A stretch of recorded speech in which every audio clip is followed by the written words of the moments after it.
everybody. Welcome back to the History Things Podcast Instagram video exclusive. I'm your host, Pat McGuire, and joining me today, as always, is my co-host, Matt Borders.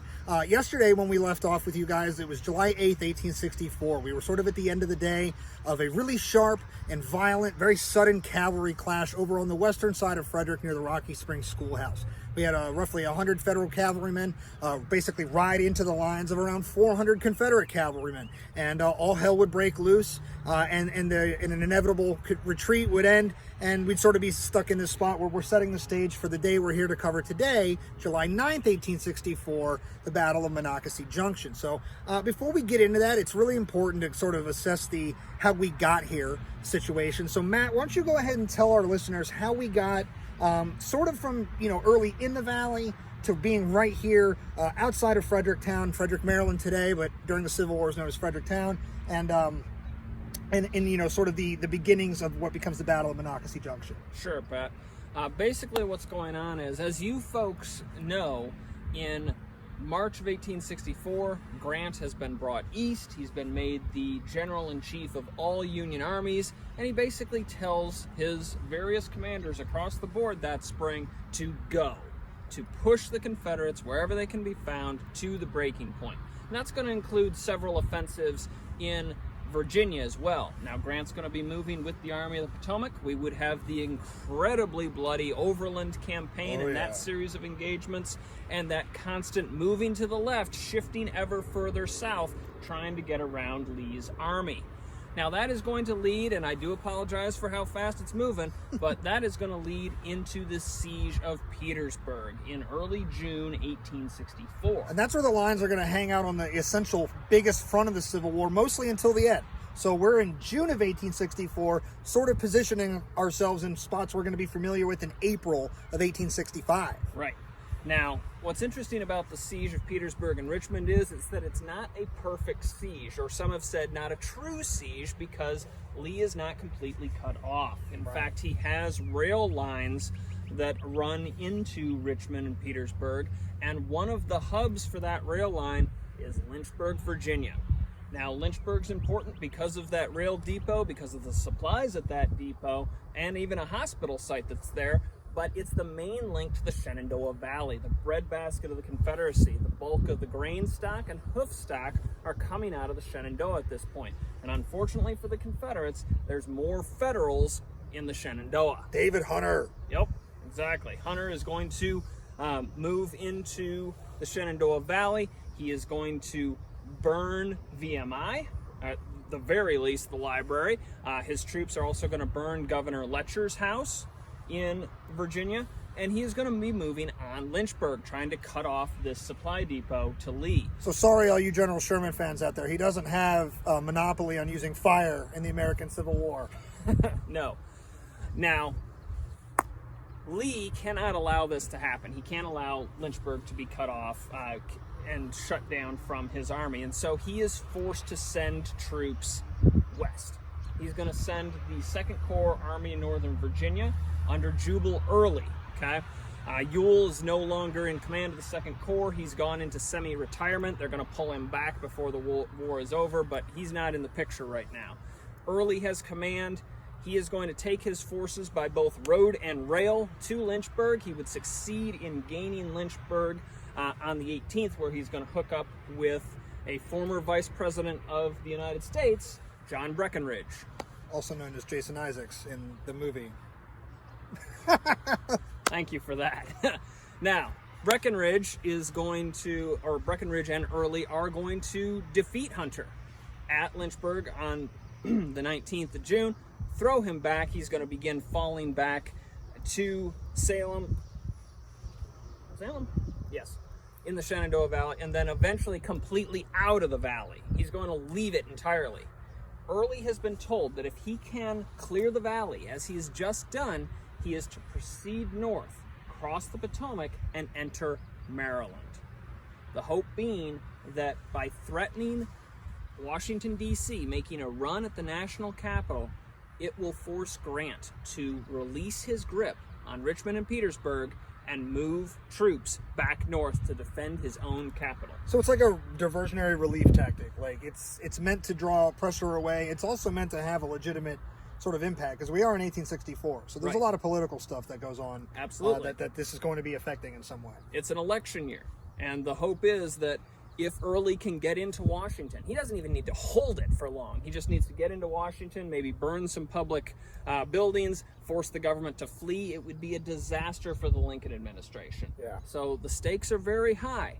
Now, his forces, which would soon be renamed the Army of the Valley District, are going to begin marching down the Shenandoah Valley, so moving north, and in 2 weeks, they're going to break about 200 miles. Wow.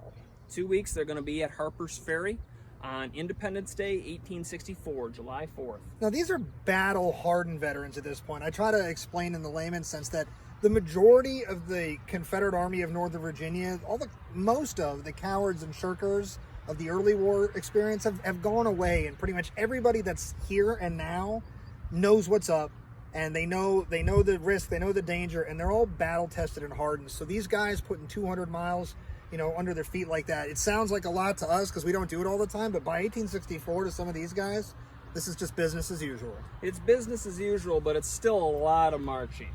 And when Early's forces get around Harper's Ferry, they're actually kind of jonesing for the Harper's Ferry depot that's there. Right. There's a lot of food, there's a lot of supplies at Harper's Ferry. And the garrison there at Harper's Ferry is not going to try to defend the town. We're not going to make the same mistakes as 1862. The garrison is actually under the command of Franz Sigel, and he's going to fall back to the heights above Harper's Ferry, hoping that Early would try to follow him up the mountain. Now, Jubal Early has no intention of doing that, and so the two sides are going to glare at each other for about a day and a half. While this is going on, the Confederates get into Harper's Ferry and into those depots. They get some new gear, new shoes, and a lot of food. In fact, one of the 5th Louisiana soldiers writes that we had the Independence Day supper. All sorts of hams, meats, preserves, and any variety of liquors. So they're getting a pretty good treat. Yeah. Now, Early cannot wait out the garrison. He can't necessarily, if he were to attack up the mountain, it would be a bloodbath. He writes this. Yeah, he writes this in his reports. And he can't wait them out either if he wants to make this run at Washington. So he's going to go around them. He's going to shift a little further north to Shepherdstown, West Virginia, and cross over the Boatlers or Pack Mule Ford on July 5th and 6th, the night of July 5-6, 1864. Now, July 6th, they are now on Maryland soil. This is beginning the 3rd Confederate invasion of the North. Early's going to begin moving east almost immediately, but he is going to send cavalry a little further north, about 10 miles from Sharpsburg, to Hagerstown to ransom the town. They are going to demand $20,000 of the citizens of Hagerstown, lest they burn the town, or at the very least, burn the infrastructure of the town. Now, these Cavaliers are commanded by John McCausland. We're going to hear about him some more later. McCausland is going to find out that not only is he looking for $20,000, but he's also looking for clothing. Well, Hagerstown, most of its entrepreneurs have fled. They've taken their wares with them, and so he's not going to get that clothing. He's going to get a lot of bulk cloth and things like that. But 3 separate banks are going to get together and come up with this 20 grand. So Hagerstown was spared. Pay the man. Pay the man, that's right. Now, as this is going on, Early's continuing to move eastward with his troops, the infantry, but he also has some cavalry with him as well. And we talked about them a bit yesterday. Specifically, we've got Ransom's brigades of cavalry under Bradley Johnson, and Bradley Johnson has with him Harry Gilmore, a couple of Marylanders. They are going to get into a brawl on the 7th and 8th of July. We covered that in some detail the past couple days. Here, just west of Frederick, Maryland, sometimes referred to as the Battle of West Frederick. It's a pretty good-sized skirmish.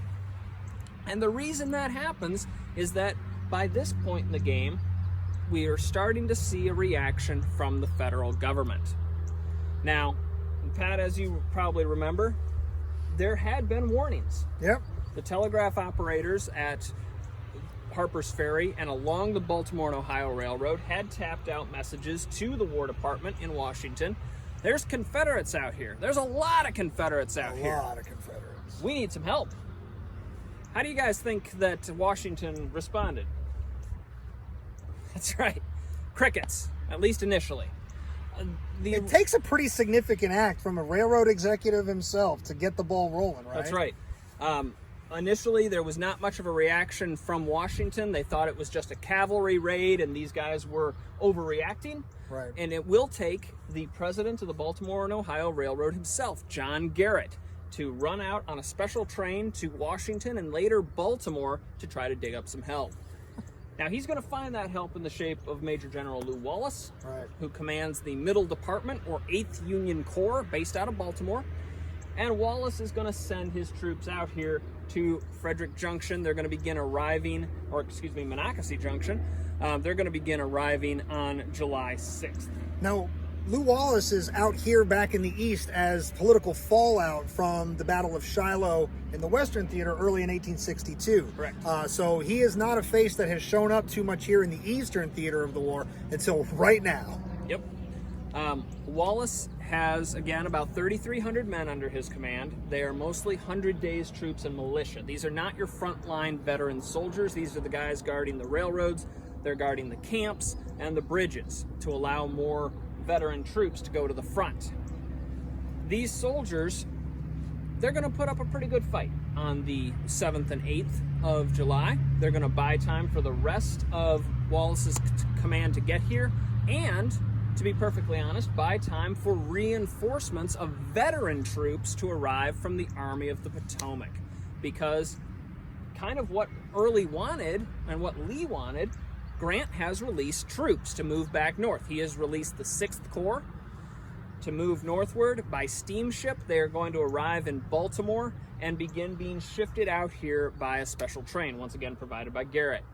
Now, Grant is also going to basically waive the 19th Corps to keep going, because the 19th Corps is arriving at City Point in Virginia all the way from the Department of the Gulf. So they've come all the way from Louisiana, and now they're going to keep on going.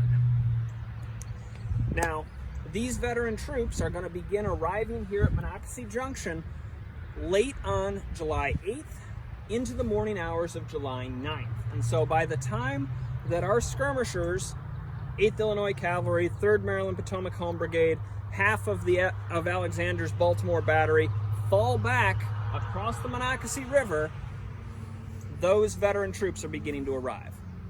By the time they all get here, we'll have about 6,600 men and 7 cannon on the Federal side, on that high ground there in the distance, on the opposite side of the Monocacy, to face off against between 12 and 15,000 Federal troops. Like Pat said yesterday, it's a little fluid as to the numbers for Early's command, but it's between 12 and 15,000 men, and he's got about 38 cannon with him. So there's a big difference in manpower and firepower between these two forces.